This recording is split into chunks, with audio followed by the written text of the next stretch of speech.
Bonjour à tous, bienvenue pour le lancement commercial du quartier Jean Zay d'Antony. Alors vous le voyez derrière moi, ce quartier, on y est presque, en tout cas on va l'évoquer pendant près de 45 minutes, le découvrir. Et pour ça, je suis en compagnie de trois personnalités qui ont fait ce quartier. Tout d'abord, le maire d'Antony, Jean-Yves Sénan, bonjour. Bonjour. Ravi de vous accueillir pour parler de ce quartier qui est un peu votre bébé. On en reparlera. À nos côtés, Marc Warnery, bonjour. Bonjour. Vous êtes architecte pour l'agence Reichen et Robert et vous êtes également l'urbaniste de ce quartier Jean Zay. Et à vos côtés, on retrouve Sophie Boichat-Laura. Bonjour Sophie. Bonjour. Vous êtes paysagiste pour l'atelier Format Paysage. Avec vous trois, nous allons évoquer ce quartier Jean Zay. Nous aurons également les réactions en vidéo de Jean-Didier Berger. Il est maire de Clamart. Il est également président de la Vallée Sud Grand Paris. Et puis nous retrouverons l'architecte Jean-Michel Villemotte qui a signé l'une des résidences de ce quartier. Allez, trêve de bavardage. On va tout de suite découvrir le quartier Jean Zay en images.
Voilà pour ce quartier Jean Zay que l'on vient de voir en images. Alors Jean-Yves Sénan, vous êtes le maire d'Antony qui est à l'initiative de ce projet. Alors comment est-il né? Vous savez pourquoi il s'appelle Jean Zay? Pas du tout, vous allez nous l'expliquer. Parce qu'il est situé sur le site de l'ancienne résidence universitaire d'Antony qui s'appelait Jean Zay. Et cette résidence a été construite au début des années 50 et c'était à l'époque la plus grande d'Europe. Elle avait 2500 chambres. Et 2500 chambres, c'était vraiment gigantesque. C'était l'orgueil de l'éducation nationale à l'époque. Et donc elle a été inaugurée en 1955. Mais son gigantisme a causé sa perte. Le gigantisme, donc c'est 1500 chambres, Et c'était concevable à l'époque où les étudiants obéissaient, et dans les années 50, on obéissait, on était sérieux, mais ça a dérivé, vous êtes trop jeune pour le savoir, mais enfin, ça a dérivé dans les années 60, vous vous rappelez, en 67 notamment, un an avant 68, il y a eu une grande grève à la résidence universitaire d'Antony. Les étudiants faisaient la grève parce qu'ils voulaient aller librement dans les chambres des filles. Vous imaginez un peu le scandale. Et le ministère a tenu bon pendant des mois, mais il a fini par céder. Et là, il s'est rendu compte qu'il ne pouvait pas gérer la résidence, elle était beaucoup trop grande. Et le résultat a été que l'État a abandonné la résidence. Il l'a clairement abandonnée, il a limité les crédits au maximum, et au bout d'une quinzaine d'années à peine, au début des années 80, déjà l'un des grands bâtiments, des plus grands bâtiments de la résidence, était en ruine. Le long de l'autoroute, il était en ruine et il a fallu le démolir et on l'a remplacé par la sous-préfecture et le centre d'affaires. Et tout le reste de la résidence a tenu encore 20 ans de plus, mais en se délitant, c'est devenu une friche et un squat. Alors comment va se composer ce quartier? Évidemment, il y aura des logements. Alors attendez, pour le moment, juste vous dire quand même comment ça s'est terminé. Donc c'était une friche, mais cette friche, eh bien, le gouvernement, dans les années 2000, en 2009 exactement, a décidé de la transférer à l'intercommunalité de l'époque, qui a accepté de la prendre, et avec le soutien du département des Hauts-de-Seine, et de la ville, bien sûr, qui a décidé de construire un nouveau quartier sur ce site. C'est 2009, la date vraiment majeure de cette époque. C'est là que l'intercommunalité a décidé, alors en accord avec le gouvernement, de reconstruire la moitié des 2500 logements étudiants qu'il y avait au départ sur le site, donc 1100 logements sur le site, 1100 logements étudiants sur le site, et que la ville a décidé, elle, de construire un nouveau quartier qui va prendre donc le nom de Janzay. Voilà l'historique. Donc effectivement, on retrouve toujours cette petite historique avec voilà. Ces logements étudiants, oui. Du résidentiel un peu plus classique également. Mais ce sera un quartier, effectivement, qui sera un quartier étudiant, donc jeune, un quartier qu'on a voulu être un quartier vert, et un quartier non seulement vert parce qu'il y aura beaucoup d'arbres et de verdure, mais également parce que ce sera un quartier qui sera dédié aux circulations douces, et un quartier animé, un quartier vivant, avec beaucoup de commerces, d'ailleurs on le voit sur les images autour de nous, un quartier vivant avec beaucoup de commerces, de restaurants et d'endroits pour se promener.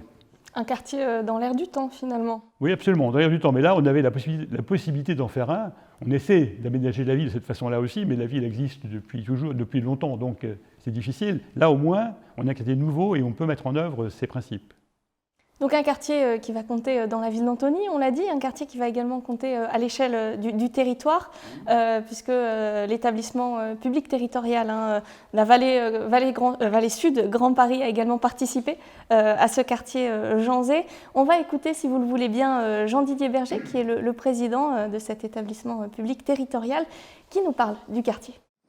Notre intercommunalité Vallée Sud Grand Paris, qui compte 400 000 habitants et 11 villes, de Clamart à Antony, c'est votre intercommunalité, le chef d'orchestre de ce grand projet, la ZAC Janzay, qui aujourd'hui sort de terre et qui finalement est une sorte de reconquête urbaine. Le territoire est non seulement propriétaire des logements étudiants gérés par le Crous, des plus de 1000 logements étudiants, mais c'est aussi un acteur qui intervient dans la collecte des déchets, le développement durable, les mobilités douces. Donc ce chef d'orchestre, il est là pour soutenir la ville d'Antony, et puis également soutenir les initiatives de tous les partenaires de ce projet, et ils sont nombreux.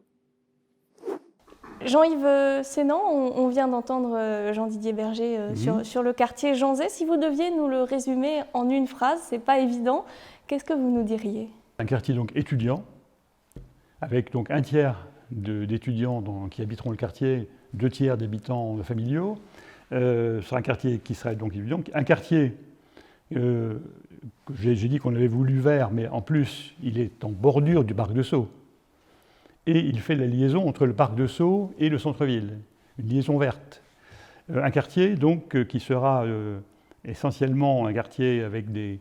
Enfin, il y aura donc, quand je dis de la verdure, c'est pas seulement de la verdure. Il y aura, ça sera vraiment étudié pour être un quartier où il fera plus frais, notamment l'été lors des grandes chaleurs, beaucoup plus frais que dans le reste de la région parisienne. Tout est prévu pour qu'il fasse plus frais, notamment beaucoup d'espaces de pleine terre, c'est difficile. On parle toujours de l'imperméabilisation des sols, on fera tout pour que dans ce quartier, les sols soient le plus perméables possible, avec beaucoup d'arbres, et qui absorbent au maximum les grandes chaleurs de l'été. Un quartier très facile d'accès, avec le RER B, il est situé à égale distance entre le RER Croix de Berny et le RER Centre-Ville, Antony, et donc un quartier facile d'accès aussi par la route sur l'autoroute A86. Enfin, un quartier, donc, et le tramway également, que j'oubliais, qui va entrer en service en 2023. Bref, un quartier facile d'accès, mais qui, à l'intérieur, sera un quartier dédié aux circulations douces. Et donc un quartier animé, avec le maximum de commerces et de services publics. Alors, les services publics, on peut en parler. On peut en parler, donc, c'est d'abord une école. Tout quartier a besoin d'une école, effectivement. Une crèche. Tout quartier a besoin d'une crèche, mais on a aussi décidé d'y implanter la médiathèque de la ville, qui se trouve actuellement au centre-ville, mais que nous avons souhaité reconstruire aux normes d'aujourd'hui sur le quartier Janzay, où en plus il bénéficiera de la présence des étudiants. Les étudiants auront dans leur quartier une médiathèque qui leur servira beaucoup et qui sera conforme à leurs désirs. On peut parler du quartier comme un véritable cœur de ville? Alors, le cœur de ville, peut-être pas, mais comme un des cœurs de la ville, oui, effectivement. J'aimerais me tourner vers Marc Vernery maintenant, en tant qu'architecte, en tant qu'urbaniste. On a entendu toutes les problématiques auxquelles répond ce quartier Janzay. On a parlé d'écologie, on a parlé de mobilité urbaine, de mixité des usages aussi avec les commerces. C'était cette vision que vous aviez pour ce quartier? Je me rappelle la première fois que j'ai vu ce territoire, la première chose que je me suis dit, c'est quelle chance. Quelle chance on a de pouvoir transformer cette pépite, ce cœur qui était encore vert de cette cité universitaire, en un quartier qui va devenir en lieu de parcours, en lieu de la ville d'Antony. On l'a pris comme étant une responsabilité, c'est-à-dire d'insérer ce quartier dans les continuités de la ville, pas d'en faire un quartier on va dire, qui ne parlerait pas avec ses voisins. On a aussi pris la responsabilité de faire un quartier simple. Monsieur le maire le disait par rapport aux piétons, à la végétation, à la pleine terre. Ce sont des objectifs simples, mais très ambitieux. Parce que être simple dans la ville, c'est très compliqué. Il faut savoir partager les usages, il faut savoir parler à ses voisins. Et quand on transforme ce quartier Janzay, qui a toute une histoire, on l'a bien entendu, il y a aussi tout un nombre de voisins autour, de gens qui habitent déjà à cet endroit et qui ont envie d'avoir une qualité en plus. Ils n'ont pas envie de perdre ce voisinage qu'ils avaient avant par rapport à des perméabilités piétonnes, par rapport à des continuités vertes. Donc il a fallu qu'on prenne ce quartier avec autant d'habitants autour qu'on allait finalement en ajouter aussi au centre.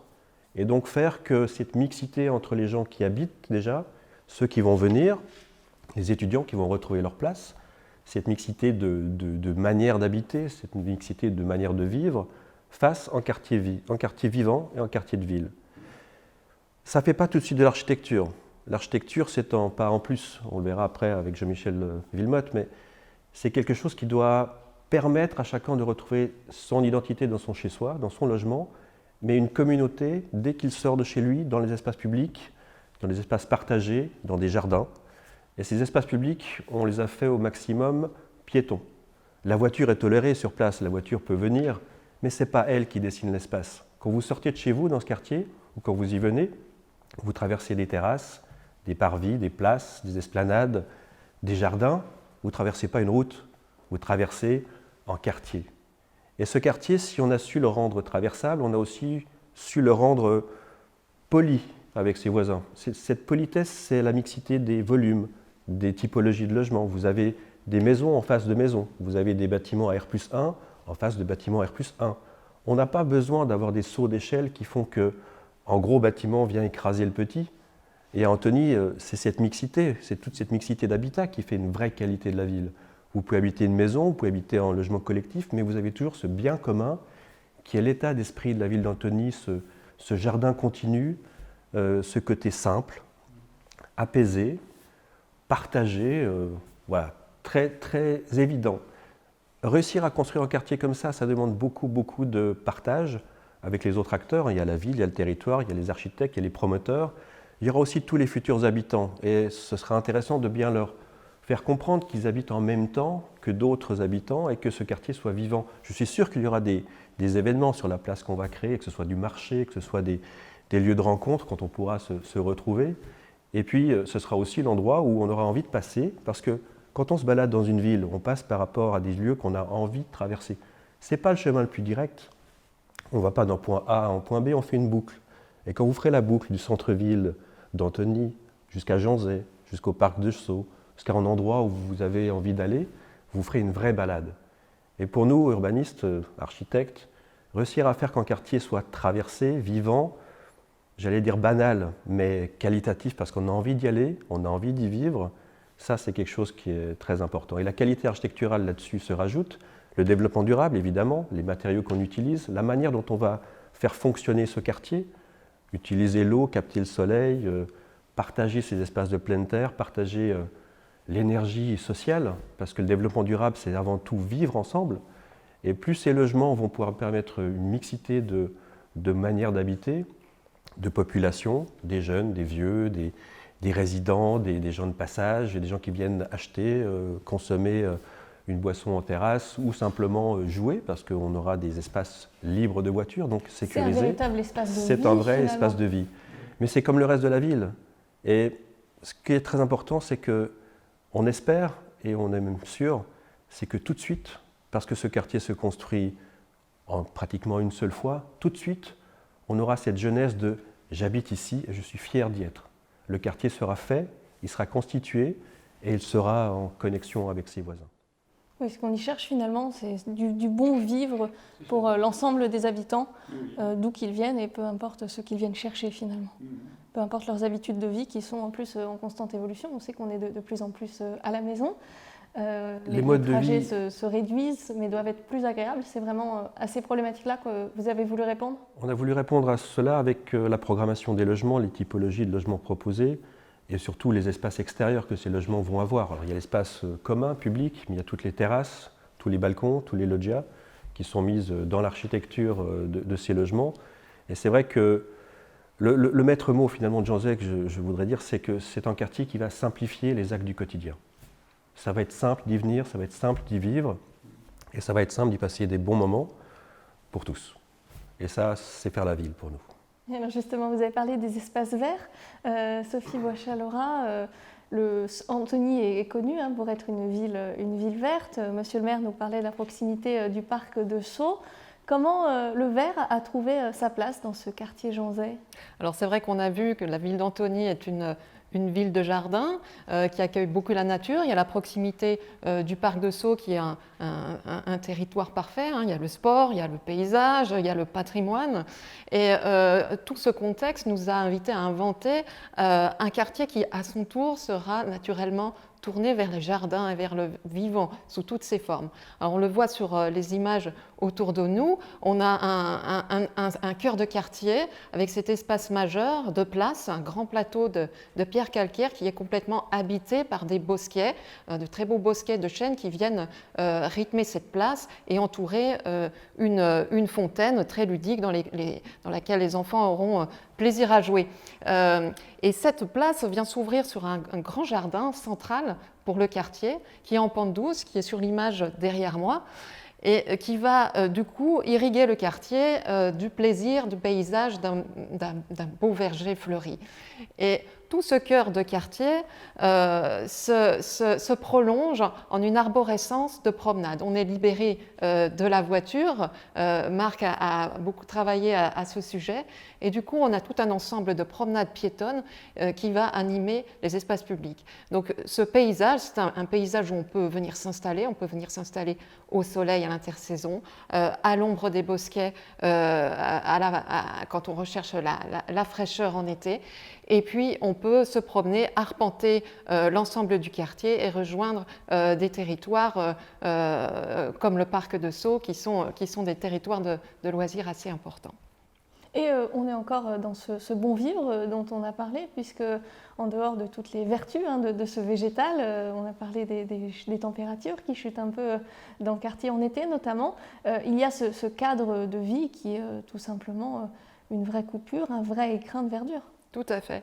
C'est vrai que la question de l'îlot de chaleur urbain, c'est une question qui aujourd'hui nous est posée de plus en plus intensément dans l'ensemble des aménagements qu'on met en œuvre. L'îlot de chaleur urbain, pour résumer rapidement ce que c'est la différence de température qu'on a entre l'extérieur de la ville, dans la campagne, dans la forêt, et puis l'intérieur de la ville. Alors on a beaucoup travaillé... C'est les fameux 2-3 degrés en plus. C'est ces fameux 2-3 degrés, voire plus, qu'on ressent tous, qu'on observe. Et du coup, notre responsabilité aujourd'hui sur le territoire de la ville d'Antony, qui est pas malveillant aujourd'hui sur la question de l'îlot de chaleur, il est plutôt favorable relativement à ce qu'on observe dans l'Île-de-France. Notre responsabilité de concepteur, c'est de garantir l'îlot de fraîcheur, de garantir un aménagement qui s'inscrira dans des dynamiques écologiques très fortes. Et donc on a tout un panel d'outils, et je vais vous en résumer 4. Il y en a qui sont très intuitifs, d'autres moins. Il y a par exemple la question de la morphologie urbaine. La morphologie urbaine, c'est accompagner les couloirs de fraîcheur qui se forment naturellement, qui partent des réservoirs de fraîcheur tels que les forêts, tels que les parcs. Ici, on a la chance d'avoir le parc de Sceaux, et on a cette grande promenade, cette belle allée plantée qui va partir du parc de Sceaux et ramener de la fraîcheur jusqu'à la place directement et permettre d'irriguer par les brises naturelles le quartier de la fraîcheur d'espaces forestiers. Le deuxième point qui est très intuitif, c'est évidemment le rôle des matériaux. On s'oriente au maximum vers des matériaux clairs. C'est ce qu'on voit ici sur la place. C'est une des raisons pour laquelle on a choisi cette belle pierre calcaire, pierre naturelle calcaire claire pour l'ensemble du cœur de quartier. Et c'est aussi la raison pour laquelle on va essayer de travailler avec des matériaux modernes, plus clairs que les enrobés noirs qu'on a l'habitude de voir, de manière à favoriser une plus grande fraîcheur sur les espaces. Il y a enfin le rôle de l'eau. La question de l'eau, elle est essentielle. Vous avez parlé tout à l'heure de la porosité des sols. Il est très important de ne pas gêner le cycle naturel de l'eau, parce que qu'est-ce qui rafraîchit l'atmosphère urbaine? C'est pas tant l'ombre, c'est surtout la mise en circulation de l'eau du sol par la végétation dans l'air, tous les phénomènes d'évapotranspiration qu'on peut observer, et également l'évaporation naturelle de l'eau depuis le sol. Ce qui nous amène finalement à cette importance du végétal et cette importance du jardin, cette importance de la nature. Parce que s'il y a une machine à rafraîchir l'air de la ville qui est très efficace, c'est bien l'arbre. C'est bien l'arbre parce que c'est le seul être qui soit capable d'aller chercher l'eau très loin dans le sol pour la ramener dans l'air et nous rafraîchir et nous protéger de ces ombrages. Et puis, peut-être un petit clin d'œil, mais on a cet artifice ô combien magique de la fontaine qui va ramener clairement de l'eau au milieu de la place, qui est entourée, vous le voyez, d'une couronne d'arbres. Cette couronne d'arbres, elle va permettre de maintenir les effets de fraîcheur générés par les jets d'eau et par les brumes dans l'atmosphère urbaine. Donc ça va être un endroit extrêmement agréable en été pour jouer, pour s'installer, pour se mettre en position peut-être de bien-être sensoriel et profiter de toute la beauté de la ville et de ses jardins. Et tout ça au pied de chez soi. Au pied de chez soi. On va continuer justement à parler des habitants, on va parler même de leur habitat. Monsieur le maire, vous nous le disiez tout à l'heure, environ 1000 logements dans ce quartier Janzay. Alors justement, on va parler des résidences, on va parler de qualité de logement. On va écouter l'architecte Jean-Michel Villemotte qui a signé l'une des résidences de ce programme qui va nous parler de la qualité de vie et de l'habitat. Nous sommes 10 architectes qui travaillons sur ce projet. Et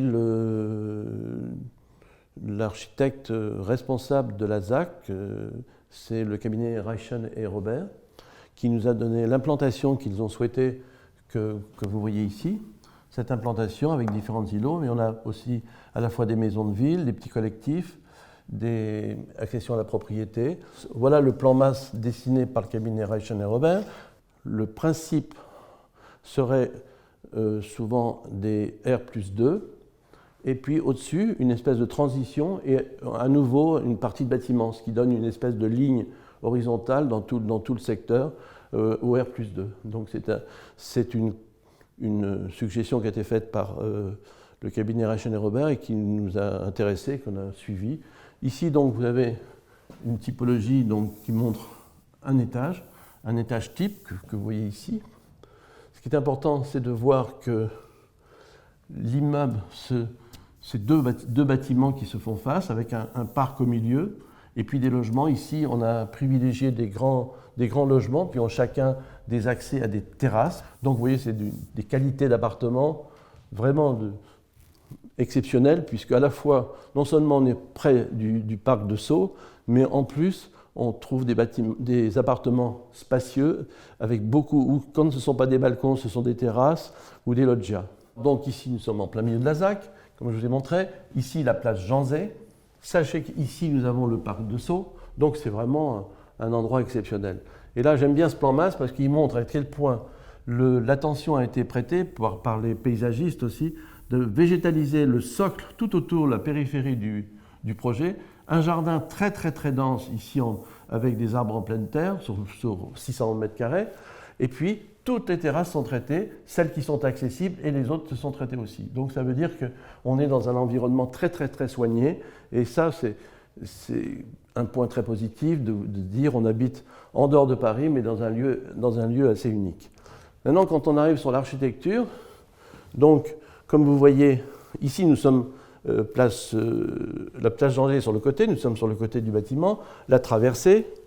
Ici, vous voyez, remarquez bien comment la demande de l'architecte de la ZAC a été de garder un socle, de garder les boutiques en rez-de-chaussée, et à partir de là, on allège, on resserre le bâtiment, on le resserre de façon à avoir une autre partie de ce bâtiment supérieur qui crée cette légèreté que vous retrouvez ici dans cette horizontalité.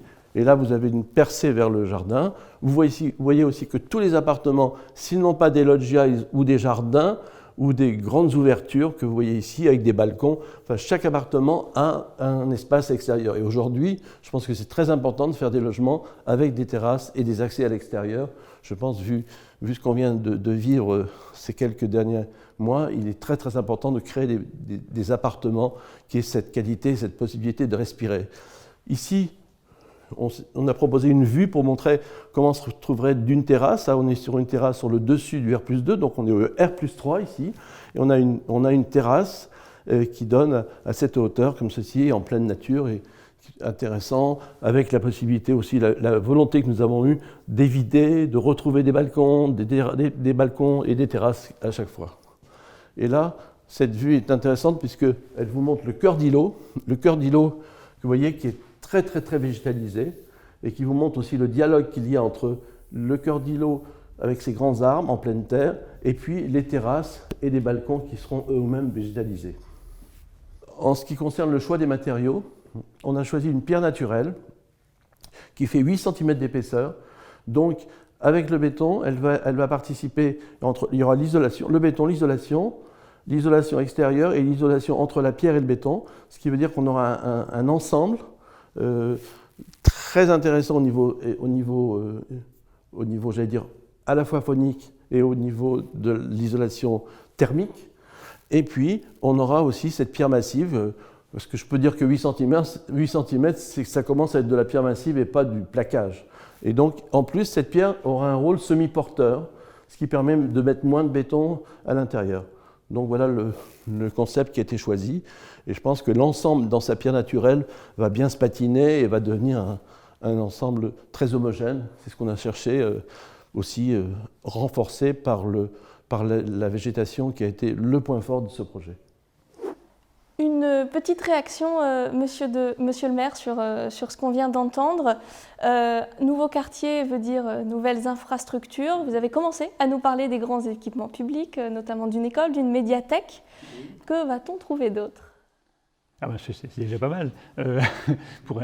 D'abord l'école. L'école elle-même, nous l'avons dimensionnée au-delà des besoins du seul quartier, parce qu'il y a toujours des risques d'avoir des difficultés dans les écoles existantes. Donc on a conçu une école un peu plus grande que ce qu'il fallait pour le quartier, et par conséquent, elle accueillera aussi des enfants des quartiers voisins.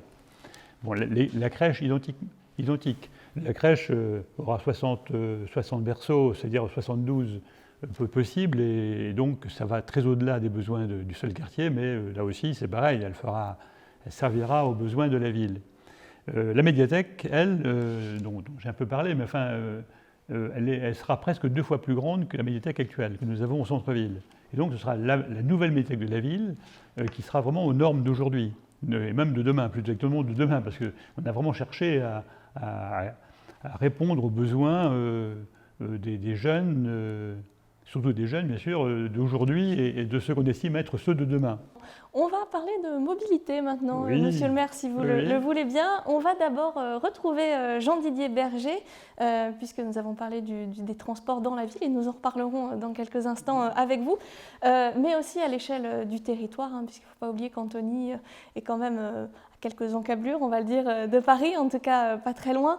Et c'est Jean-Didier Berger, donc le président de l'établissement territorial, qui va nous en dire un peu plus sur ce sujet. S'agissant des mobilités, nous faisons tout avec nos partenaires pour vous faciliter la vie au maximum et vous faire gagner du temps dans vos déplacements. Le site est idéalement situé près du RER B, proche du tramway, le T10, qui va relier Antony à la gare Grand Paris de Clamart. Vous avez également les lignes RATP dédiées, mais aussi les lignes propres du territoire qui sont là pour venir faire la desserte la plus fine possible vis-à-vis des équipements publics, des commerces et des villes voisines avec lesquelles nous sommes en parfaite interconnexion.